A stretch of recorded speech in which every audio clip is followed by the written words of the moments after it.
isolated a dense area there with neighbors. It appears that the pilot did a heck of a job, if that is the case of what happened there.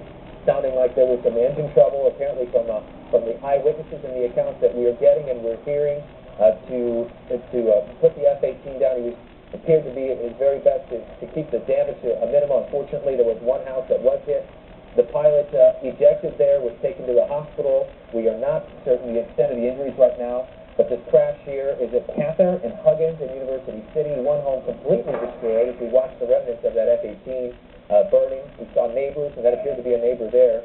They're obviously a little freaked out. We understand that. People trying to figure out just exactly what's going on in the middle of their Monday around lunchtime. Absolutely, and a lot of you may be watching this live on TV, and you may have a loved one there that lives in that neighborhood, or you yourself live in that neighborhood. Again, a lot of evacuations were underway about an hour ago while crews sit there and do their work. This is going to be a very long process, but the key here, as Dan was talking about, and we've been talking about the last hour and 10 minutes or so, is to assess the damage and figure out whether or not there were people inside the home. The latest information that we have gotten, and we just want to pass that along to you, no new update within the last 10-15 minutes or so, but we do know, as you can tell by that live cam footage we showed just a short time ago, that crews have extinguished that fire at the scene of the crash site, and one home was destroyed by this F-18 crash, resulting in that fire, the flames you see there, and at least one other home sustained some extensive damage.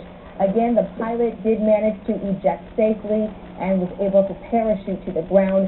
Medics have taken him to a local hospital for evaluation, but we do not know the extent of his injuries right now. We were told, based on eyewitness accounts, he was standing, he was alert, he was trying to call in the information to his peers and to his supervisors as to what went wrong. And as we were looking at this footage from our photographer, Charlie Landon, we did see a number of military personnel there on the ground, as well as hazmat crews, fire department, police department.